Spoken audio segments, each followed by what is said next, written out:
Hello and welcome to a quick and dirty guide to the Dawnbreaker, one of the new War Within dungeons for Season 1 Mythic Plus.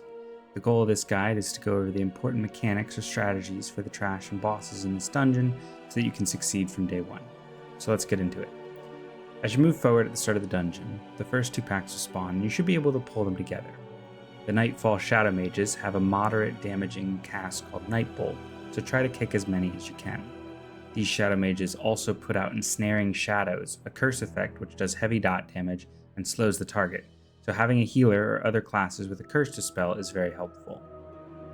The Ritualist is the priority target and will apply a dot which can be dispelled, but does an AoE burst, so make sure you're not stacked up if you have it.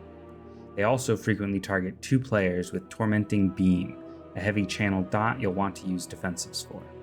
The Curse Blades are only tank damage, with Dark Blades soft enraging them if they live for too long. This buff can also be purged if you have one to help your tank out. Don't be tempted by the mobs on the side of the platform, as they don't give any count when killed, and after the first set of mobs, make your way onto the ship.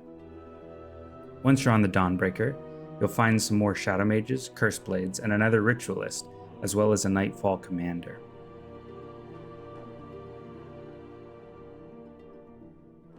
The Commander has a priority kick on Abyssal Howl, which will do light AoE damage, but also give any nearby mobs a large shield. Otherwise, he just stacks a bleed on your tank with Tainted Slash, though this can get very dangerous if the mob lives for too long. In this run, we elected to pull the two packs together in Lust, though you could hold it for the first boss as well. Once you've killed both the Ritualist and the Commander pack, the Dawnbreaker will stop moving and you'll get access to Skyriding. There are two small ships on either side with one pack of mobs each that you'll need to defeat to get to the first boss. These packs have the same Shadow Mages and Curse Blades, but also a Sureki Web Mage, who will spam Web Bolt at your tank and also apply Bursting Cocoon to a random party member.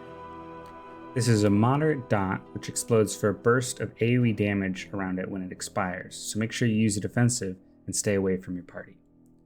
Once you've defeated the pack, activate the bomb at the center of the ship and fly off to repeat the process with the other small ship. Once you've blown up the second ship, you can head back to the Dawnbreaker for the first boss. If you haven't lusted yet, you should do so now. Speaker Shadowcrown will test your positioning as you handle her mechanics. Instead of an auto attack, she'll chain cast Shadowbolt, which you'll need to kick if you want her to move.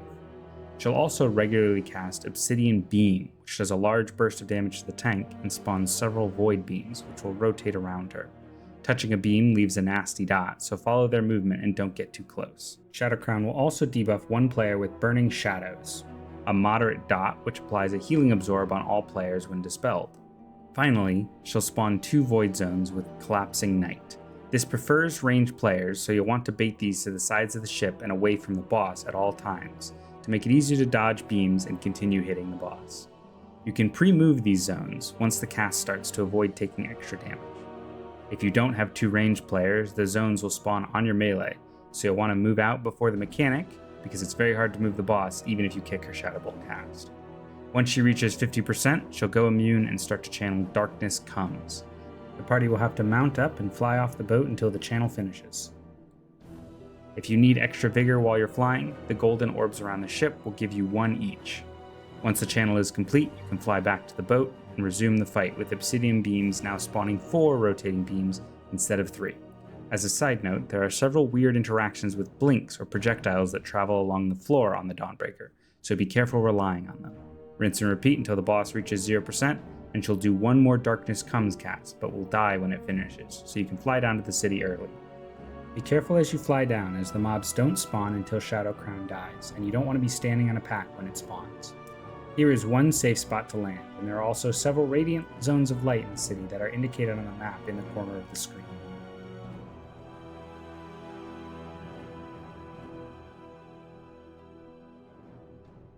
In the city, you'll find some new mobs such as Nightfall Tacticians, which have a large void frontal to dodge and will enrage, increasing their damage done but reducing their movement speed. This can be soothed if you have one. The Nightfall Shadowwalkers will cast Umbral Rush at the tank, dealing a moderate amount of damage, but if someone else pulls them by accident, it can easily kill you as they cast it when pulled. The Nightfall Darkcasters will cast an uninterruptible Umbral Barrier, applying a shield which will heal for any remaining absorb when it expires. You'll want to stun this cast, focus the shield, or purge it off to prevent any healing. They also have a single target tormenting beam, but this can be interrupted. The large manifested shadows will frequently spawn swirls under your feet with black hail, and apply a small dot with abyssal rot. Before fighting the second boss, you'll need to kill 3 mini-bosses, as they buff the boss's damage and health if left alive. I've included their location, and the minimap shows it as well. They all spawn near mobs, but if you fly or land in a nearby zone of light, they'll pad away and can be solo pulled. One mini-boss is at the entrance to this chapel. Cretin will regularly cast Abyssal Blast, which leaves a massive dot on a party member. Otherwise, he smashes the tank with Terrifying Smash, dealing damage, knocking them back, and fearing any other players if it doesn't kill them outright. Pay attention to the blast target, and this is the easiest of the mini-bosses to handle. Once the mini-boss is dead, you don't have to clear trash in the chapel, but the animated shadows are a very good count in this dungeon compared to the other mobs in the city, so we chose to clear some of the packs here. If the manifested shadows live for too long, they will run out of mana and start to cast Dark Flows, a large pulsing AoE damage cast which you have to be careful of, especially if you're pulling packs with 2 or more shadows. Eventually, you'll mount up and make your way to one of the other mini-bosses. We decided to head to Ascendant Viscoxria. Like the previous mini-boss, she starts near some other mobs, but if you fly or land within the large radiant zone, she'll head into the nearby house, allowing you to pull them separately. Viscoxria has the same Abyssal Blast from the previous mini-boss, but additionally will cast Shadowy Decay, a large pulsing AoE. Healers will have to pay extra attention to the party member with the Abyssal Blast dot, as the dot plus Decay can very easily kill someone. Be careful near this mini-boss, as the second boss paths very close to this location, and accidentally pulling them will likely be a wipe, especially if there are still mini-bosses buffing him. Once Viscoxria is dead, you can choose to clear more trash or fly to the next mini-boss.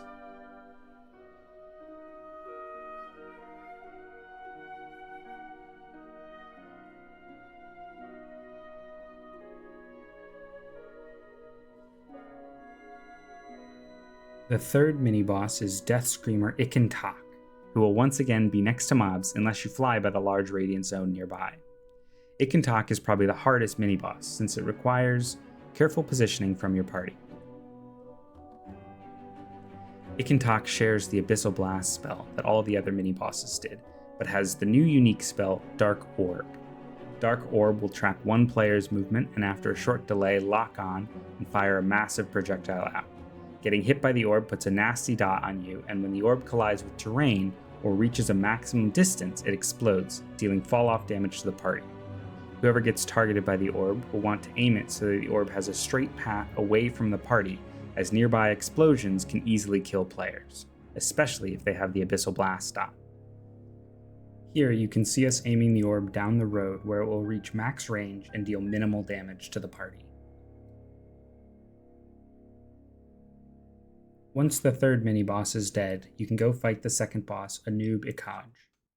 I've found in my runs that the best place to pull him is this long sloping road, as there are a few nearby mobs and plenty of space to deal with his mechanics.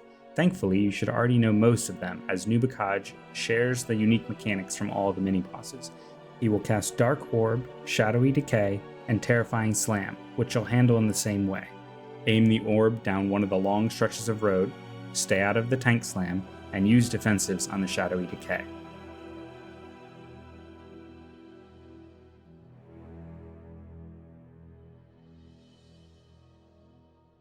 Anub'ikkaj also has one new mechanic, Animate Shadows, where he'll spawn several small mobs around a player, which just try to cast Congealed Darkness, dealing moderate party damage if it completes. You can CC and just cleave these down as you fight the boss. Be careful as you aim the orbs, because if you accidentally face a wall or even one of the nearby lampposts, the explosion could be lethal.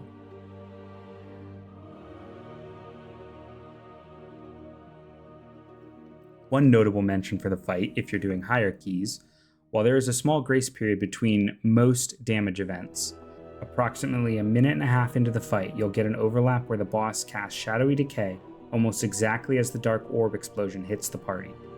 While you should be using defensives throughout the fight, this is the highly dangerous moment and you should be ready to use a big defensive, a health pot, or large healer cooldowns to get through it. Once Anub'ikkaj is dead, the final mob and boss will be back on the Dawnbreaker. But take note, the last mob only gives 20 count, or about 4.7% enemy forces, so you'll want to be at 410 count or 95.3% enemy forces before flying up. The last mob of the dungeon is a mini-boss, the Nightfall Dark Architect. This mob has a spell similar to the Tormenting Ray used by the Ritualist, targeting 2 players again, but now also pulsing AoE damage around them for the channel, so you'll want to spread out.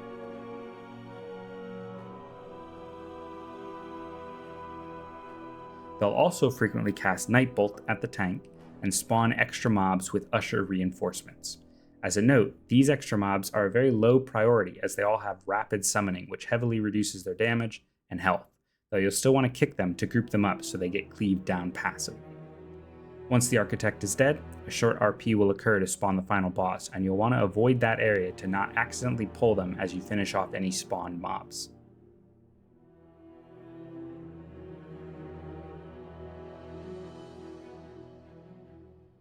Rasha'nan is the last boss of the dungeon and will test your healer's output. There are 2 phases to this fight, and if you have it, you'll want to save Lust for the second phase. Some of his mechanics are shared between phases, while some will be unique. Expel Webs will place 2 lines of swirls which deal moderate damage and root you if you get hit. He'll also target 1 player with Rolling Acid, which will place a large green graphic on everyone's screen. The player targeted by the beam will want to position themselves so the large green area is pointing away from the party, as that will send the waves away from the party. This boss will also cast Erosive Spray, doing moderate party damage and leaving a long dot on everyone. Throughout Phase 1, Arathi bombs will spawn across the ship, which blow up after 20 seconds, dealing moderate dot damage. To stop them from blowing up, and to get through Phase 1 faster, players will need to pick up bombs, bring them to the boss, and use their extra action button to throw it, dealing massive damage to Rasha'nan.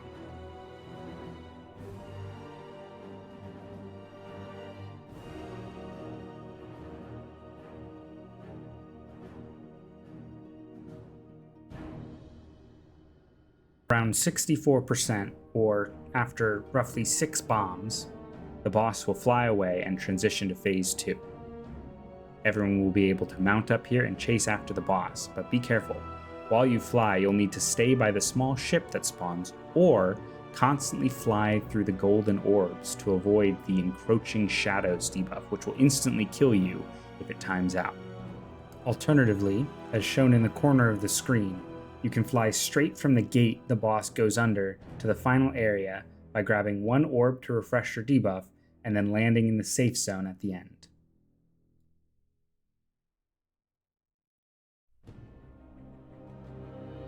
Once the boss arrives, you'll need to kick his cast to prevent him from going immune and start Phase 2.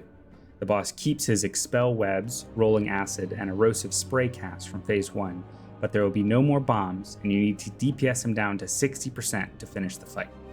A new mechanic in Phase 2 is Spinneret's Strands, which targets 2 players, and after a delay does a burst of damage and spawns a zone of sticky webbing.